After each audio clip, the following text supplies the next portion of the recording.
bye bye. Bye bye.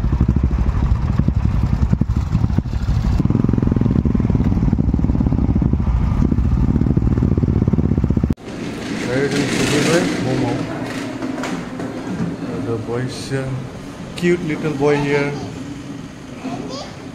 Hello, Ann. Look here. Say hello. Say hi. Hi. Here are the boys. Here are the girls. And the riders over here. Hello, Gautam. Hello again. So we just reached over here. We are riding in Sandu. Just now. We have some program over here. Music teacher. She's a music teacher. We had a nice interaction and all. They are being taught special skills and extracurricular activities like music and all, and speech therapy itself. They are the teachers, the staff, and this cute little boy is with me. Thank you.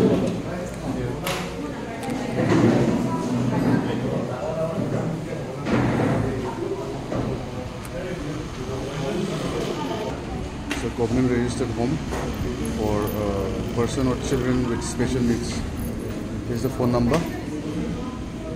People donating and then don't on possibility autism.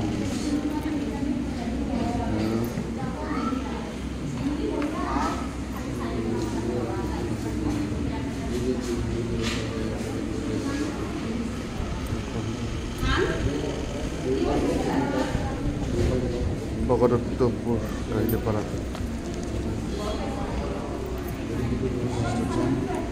For one kit. Just the number if you want to donate. Account number 30320503336. Thank you.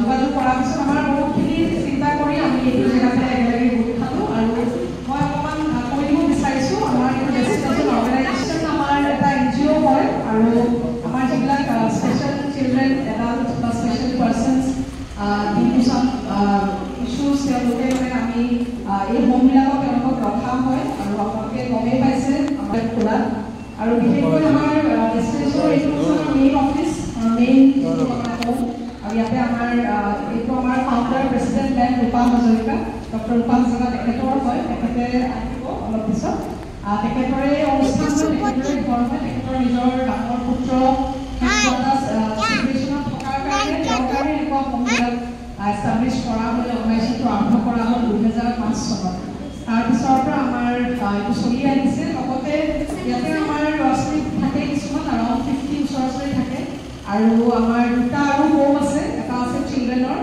এইটো বিলো 18 যিখিনি child welfare কমিটিৰ আণ্ডাৰত থাকে যিবিলাক child লাইনৰ জৰুৰী rescue কৰি তেওঁলোকক ৰখা হয় তাতো নিয়াৰলি 30 ৰেচিডেণ্টছ আছে চ' তেওঁলোকে অলপ ওচৰতে থাকে আৰু এটা আমাৰ হোম আছে য'ত মই ইনচাৰ্জ হয় আমাৰ একচুৱেলি তাতে হ'বলগীয়া আছিল প্ৰগ্ৰামটো due to lack of space আৰু অকণমান ভিতৰো হৈ যায় আমি ভাবিলোঁ মেইন অফিচতে কৰাটো ভাল চ' সেই হোমটো হৈছে 18 বছৰৰ ওপৰ যিবিলাক মেণ্টেলি ইল পাৰ্চনছ বা 18 বছৰৰ ওপৰত তেওঁলোকক পুলিচে ৰেস্কিউ কৰি আমাৰ তাত তেওঁলোকে ডাইৰেক্টলি GMC ট্ৰিটমেণ্ট কৰাৰ পিছত আমাৰ তাত ৰখা হয় চ' আমাৰ তাতো নিয়াৰলি 30 ওচৰা ওচৰি ল'ৰা আৰু মাইকী মানুহ আমাৰ আছে তাতে আমি চাই আছোঁ আৰু তেনেকুৱাকৈ আমাৰ প্ৰজেক্টছবিলাক আছে আৰু এইটো আমাৰ মেইন হোম হয় আৰু আপোনালোকে ইয়াতে আজি আহিলে আমি সঁচাকৈ বহুত সুখী আৰু আপোনালোকে বহুত ভাগৰ কষ্ট আহিছে আৰু ইমান দিনৰ পৰা প্লেন কৰি so' this is a success and we are also' very grateful আৰু আমাৰ কাৰণে একচুৱেলি ফাৰ্ষ্ট টাইম এনেকুৱা এটা টিম আমাৰ তাত আহিছে এইটো বহুত আহি থাকে মানুহ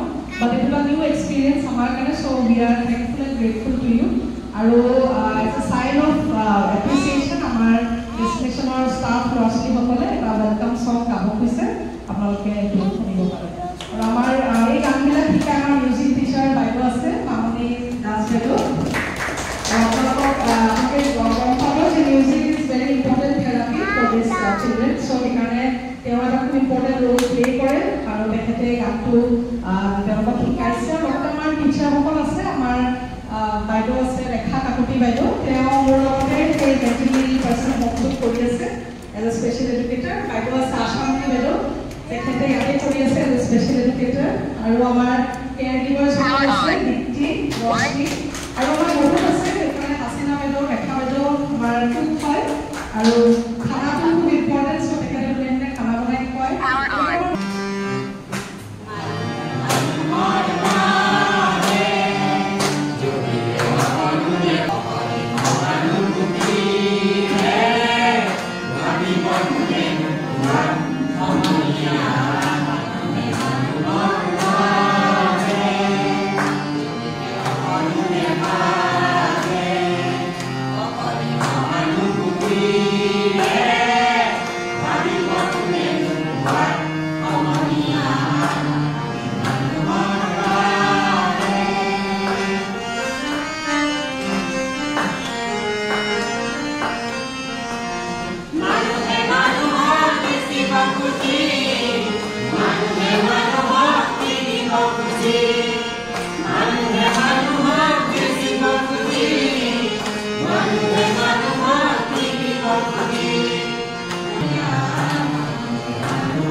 Hello.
সন্মানীয় আজি আমাৰ অনুষ্ঠানত উপস্থিত থকা বাইক আৰোহীসকল অনুষ্ঠানটোৰ বিষয়ে মই প্ৰেৰণাকৈ শুনিছোঁ আৰু মোৰ লগত এজনে যোগাযোগ কৰিছিলে অলপ সময় অসম বাইক আৰোহী সংখ্যা বুলি জানিছোঁ কিন্তু আপোনালোকৰ পৰা ভালদৰে শুনিম আপোনালোকৰ উদ্দেশ্য কি হয় আৰু সঁচাকৈ আপোনালোকে এতিয়াতো দেখা পাইছোঁ বা এক্সপিৰিয়েঞ্চ কৰিছোঁ আপোনালোকে এটা ডাঙৰ মহৎ উদ্দেশ্য আপোনালোকে আগত লৈ আপোনালোকে যি কষ্ট কৰিছে আপোনালোকৰ যি মানে এয়া ইমান প্ৰখৰ ৰ'দত আপোনালোকে যি আপোনালোকৰ এই যাত্ৰা আৰম্ভ কৰিছে সি সঁচাকৈয়ে প্ৰশংসনীয় আৰু আমিও সঁচাকৈ অভিভূত হৈছোঁ গতিকে আজি অনুষ্ঠান আমাৰ ডেষ্টিনেশ্যনত আপোনালোকক সম্ভাষণ জনাইছোঁ আৰু এয়া আপোনালোকৰ লগত আমাৰ আজি প্ৰথম আৰম্ভণি আৰু আমাৰ ডেষ্টিনেশ্যনলৈ আপোনালোকক সদায় আপোনালোকৰ কাৰণে খোলা থাকিব আৰু ডেষ্টিনেশ্যন আমি এটা ৰাজহুৱা অনুষ্ঠান বুলি আমি ধৰি লৈছোঁ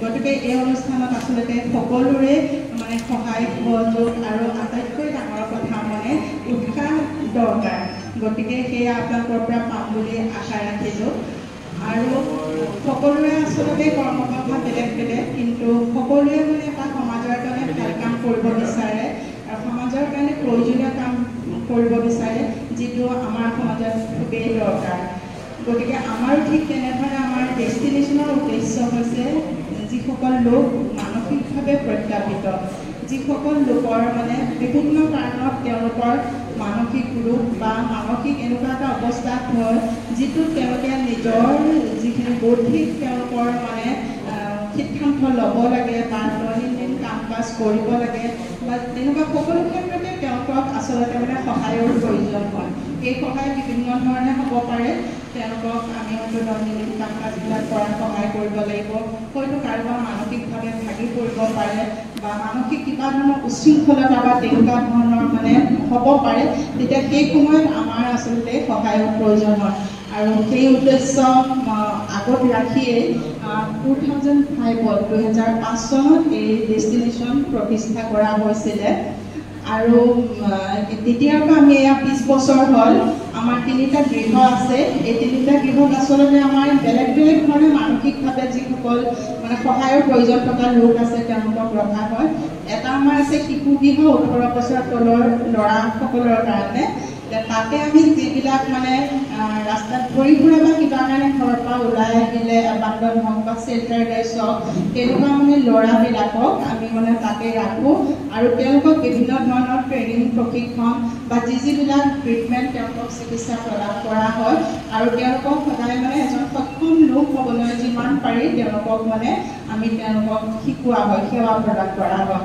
ঠিক তেনেদৰে পেৰিনৰ আমাৰ মাজত আছে পেৰিন খ্ৰীষ্টপাল তেখেতৰ তত্বাৱধানত দক্ষিণ গাঁৱত এটা হোম আছে আৰু সেইটো হ'ল যিসকল মানে মহিলা মানসিকভাৱে মানসিক ৰোগত আক্ৰান্ত তেওঁলোকো তেনেকুৱা ধৰণে ৰাস্তাৰ পৰা বিভিন্ন কাৰণত ঘৰৰ পৰা ওলাই আহে বা বিভিন্ন কাৰণে তেওঁলোক হয়তো এবাণ্ডন ডেষ্টিটিউট হ'ব লগা হয় আৰু তেতিয়া মানে তেওঁলোকক সেই গৃহত ৰাখি তেওঁলোকক আমাৰ চিকিৎসা আৰু তেওঁলোকক তেনেকুৱা ধৰণৰ প্ৰশিক্ষণ ট্ৰেইনিং ৰিহেবিলিটেশ্যন আশ্ৰয় গোটেইখিনি প্ৰদান কৰা হয় আৰু আমাৰ পেৰিনৰ তত্বাৱধানত থকা সেই গৃহটোত এতিয়া প্ৰায় 30 গৰাকী তেনেকুৱা ধৰণৰ মহিলা আছে আৰু এই মহিলাসকলক আচলতে কি হয় ভাল হৈ পিনি মানে ঘৰলৈ ঘূৰাই পঠাবলৈ প্ৰথমতেতো তেওঁলোকৰ ঘৰ এখন বিচাৰি পোৱা নাযায় আৰু আমাৰ মানে যিকেইটা গৃহত আছে লোকসকল মানে যথেষ্টখিনি তেওঁলোকৰ মানে কি হয় বহুদিন ধৰি চলি অহা ৰোগ মানে এটা যিটো ক্ৰনিক বুলি কোৱা হয় আৰু সেইকাৰণে তেওঁলোকৰ মানে এটা সম্পূৰ্ণৰূপে মানে এটা নৰ্মেল মানে এটা নিজে ধৰক গোটেই বিচাৰ বুদ্ধিৰে কাম কৰিব পৰা ক্ষমতাখিনি খুব কম লোকৰহে হয় গতিকে তেনেকুৱা ক্ষেত্ৰত আমি ক'ৰবাত তেওঁলোকক বিচাৰি পঠাই দিয়াটো ঘূৰাই পঠোৱাটো আমাৰ কাৰণে প্ৰায় অসম্ভৱেই হৈ পৰে গতিকে আমি হয়তো কেতিয়াবা 2-3জন বা ৰেয়াৰলি বছৰত আমি 2-এজন হয়তো ৰিইউনিয়ন কৰিব পাৰিছোঁ ফেমিলি বিচাৰি বা ক'ৰবাত পঠাই পাইছোঁ আৰু আদাৰৱাইজ গোটেইখিনি আমাৰ ইয়াতে আছে আৰু গতিকে আমি সংকল্পবদ্ধ যে তেওঁলোকক আমি জীৱনৰ শেষ সময়লৈকে আমি যি সেৱা প্ৰদান কৰিব পাৰোঁ সেয়া আমি কৰি যাম আৰু ডেষ্টিনেশ্যনৰ যি আমাৰ এইটো এটা এতিয়া NGO হয় স্বেচ্ছাসেৱী অনুষ্ঠান ডেষ্টিনেশ্যনৰ প্ৰতিষ্ঠাৰ আঁৰৰ এটা মানে ষ্টৰী আছে মানে তেওঁৰ যিকোনো এটা কাম কৰিবলৈ হ'লে মানুহ কেনেকৈ উদগনি পায় সেইটো এটা ডাঙৰ কথা গতিকে সেইটো মই আপোনালোকক এই ফিল্ডটোলৈ মই কিয় আহিছিলোঁ তাৰ বিষয়ে অকণমান ক'ম আচলতে মোৰ এটা ডাঙৰ ল'ৰা আছিলে ল'ৰাৰ নাম আছিলে ঋষি গতিকে সেইকাৰণে আমাৰ কিছুমান গৃহ লেট ঋষি হাজৰিকা মেমৰিয়েল বুলি কোৱা হয় ডেষ্টিনেশ্যনৰ আণ্ডাৰত তাৰ যেতিয়া জন্ম হোৱাৰ পিছত বহুত বছৰৰ পিছত গম পালোঁ কাৰণ সেইখিনি সময়ত যেতিয়া সি জন্ম হৈছিলে মই প্ৰায় 93-94ৰ কথা কৈছোঁ সেইখিনি সময়ত মানে এই বিষয়ে মানে এৱেৰনেছ একদমেই নাছিলে আনকি ময়ো গম পোৱা নাছিলোঁ যে এনেকুৱা ধৰণৰ মানুহ সমাজত থাকে এনেকুৱা তাৰপিছত বহুত দেৰিকৈ গম পালোঁ যেতিয়া যে ঋষি এটা তেনেকুৱা ল'ৰা মানসিকভাৱে বাধাগ্ৰস্ত ল'ৰা আৰু তেতিয়া মানে কি হয় সেইখিনি সময়ত মই যথেষ্ট ভাগি পৰিছিলোঁ আচলতে কোনেও নিজৰ সন্তানটো তেনেকুৱা ধৰণে মানে নিবিচাৰে গতিকে ময়ো যেতিয়া সি মোৰ ডাঙৰ সন্তান আছিলে মই বহুত আশা আছিলে বহুত মানে তাক লৈ ভাবিছিলোঁ কিন্তু লাহে লাহে যেতিয়া সেইবিলাক প্ৰকৃতাৰ্থত হৈ নুঠিল আৰু বহুত দেৰিকৈ মই যেতিয়া গম পালোঁ তেতিয়া মই যথেষ্টখিনি ভাগি পৰিলোঁ তাৰপিছত ভাগি পৰাৰ পিছত মই ইয়াৰে আমাৰ দক্ষিণ গাঁৱত আছে মনোবিকাশ কেন্দ্ৰ বুলি আছিলে এতিয়া সেইখন বন্ধ হৈছে তেতিয়া তাতে ডক্টৰ দীপালী দত্ত বাইদেউ আছিলে মই তাতে মোৰ ল'ৰাক লৈ যাওঁ তেতিয়া বাইদেৱে মোক যথেষ্টখিনি উৎসাহ দিছিলে তেতিয়া বাইদেৱে কৈছিলে যে তুমি এইটো লাইনত পঢ়া আৰু কেনেকৈ পঢ়িব লাগে মই তোমাক দেখাই দিম আৰু তুমি বহুতখিনি কৰিব লগা আছে এইটো লাইনত। বাইদেৱে মানে সেইখিনি সময়ত মোক যথেষ্ট সাহস দিলে। পঢ়িব আছিলে এইটোৱে, গতিকে এইটো আমি মেইন হোম বুলি চবেই কয়। আৰু তাৰপিছত আমাৰ দক্ষিণ গাঁৱৰ হোমটো হ'ল, তাৰপিছত আমাৰ এতিয়া ওচৰতে আৰু এটা হোম হ'ল, আৰু আমাৰ 3টা হোমত প্ৰায় 120জনমান এনেকুৱা ল'ৰা ছোৱালী আছে। বিভিন্ন সকলোৰে বেলেগ বেলেগ ধৰণৰ প্ৰব্লেম আৰু বয়সো বেলেগ, আৰু তেওঁলোক বেলেগ মানে মহিলাও আছে, তাৰপিছত মতা মানুহ আছে, ল'ৰাও আছে, তেনেকুৱা ধৰণৰ আৰু আমাৰ অনুষ্ঠানৰ লগত জড়িত হৈ আছে প্ৰায় 2005ৰ পৰা যথেষ্টখিনি মানুহ আমাৰ লগত জড়িত হৈ আছে, যিসকলে আমাক সহায় সহযোগ কৰি আছে। তেওঁলোক সমাজৰ সকলো ব্যক্তি বা অনুষ্ঠান তেওঁলোকতো আছে। আমাক যিখিনি মানে ষ্টাফ মেম্বাৰ যোনে আমাৰ লগত সদায় কৰি আছে, তেওঁলোকৰ আচলতে সহায়ৰ অবিহনে এনেকুৱা এটা অনুষ্ঠান মানে আৰম্ভ কৰাটো যথেষ্ট দিগদাৰ। আৰু মই মোৰ মানে সহযোগী ষ্টাফসকলক মই সদায় মানে তেওঁলোকক ধন্যবাদ দিওঁ, কাৰণ তেওঁলোকৰ ডেডিকেশ্যন, তেওঁলোকৰ মৰম আৰু তেওঁলোকে অন্তৰৰ পৰা যি তেওঁলোকে ছাৰ্ভিচ দিছে সেয়া সঁচাকৈ প্ৰশংসনীয়। গতিকে আমাৰ এই যাত্ৰাত আচলতে সকলোৱে সহায় কৰিছে। আৰু আমাৰ সোণাপুৰত এটুকুৰা মাটি আছে, যি ঘোষণা কৰিছোঁ, তাতে আমাৰ 3 বিঘা মাটি আছে। আৰু এতিয়া আমি যিবিলাক আচলতে হোমত আছে সেইবিলাক চব ভাড়াঘৰ হয়, ভাড়াঘৰত থাকিব লগা হৈছে। মোৰ এইটোত মানে এনেই আছে আৰু গতিকে আমি সোণাপুৰত এটা ঘৰ সোনকালে নিৰ্মাণ কৰিম বুলি ভাবিছোঁ। আৰু সেইটো হ'ব এটা মানে প্ৰকৃত তেওঁলোকৰ কাৰণে মানে আচলতে প্ৰকৃত ঘৰ, আৰু সেই ঘৰটো আচলতে সদায় মানে লাইফ টাইম থাকি যাব। আৰু এতিয়া যদি এনেকৈ ভাড়াঘৰত থাকে কাইলৈ বা কি হ'ব একো ধৰিব নোৱাৰি। গতিকে সেইটোৰ ক্ষেত্ৰতো মই আপোনালোকক চবকে আপিল কৰিম, আপোনালোকে সমাজৰ মাজলৈ যাতে এই বাতৰি লৈ যায়। আৰু সেইটো এটা ৰাজহুৱা অনুষ্ঠান হ'ব। তাতে আমি প্লেন কৰিছোঁ যে প্ৰায় 150 বা 200মান মানুহ আমি যাতে তাতে ৰাখিব পাৰোঁ। আৰু যিসকল আমাৰ মানে ডেডিকেটেড মানে আমাৰ ষ্টাফ মেম্বাৰ আছে, তেওঁলোক লাগি আছে সদায়, তেওঁলোকৰো এটা সংস্থান হ'ব, তেওঁলোকো তাতে থাকি। আৰু সেইটো এটা সম্পূৰ্ণ ভিত্তিত এটা ৰাজহুৱা অনুষ্ঠান, সকলোৱে তালৈ আহিব পাৰিব, তেওঁলোকৰ কাৰণে চিন্তা কৰিব পাৰিব। গতিকে এইখিনিত মই আপোনালোকৰ সহায় সহযোগ বিচাৰিম। লগত জড়িত আছিলে 12 বছৰ। I was also a child protection officer earlier. বাইদেউৰ নিচিনা মানুহ আমাৰ ছ'চাইটিত লাগে, আৰু আমি সদায় আছে বাইকাৰ্ছ, আছে riders, we are always there for you. পইচাটো আমি ইমানখিনি দিব নোৱাৰোঁ, মুঠতে like sometimes and I request all the riders, sometimes if you have time and all, come with your family to visit these children, because like abandoned children or children who don't have parents, we know how their feelings are, you know. So I think we should support them, we should support men, also support the staff. And I would like to thank all the staff for taking care of these children. Thank you very much from the bottom of my heart. Thank you.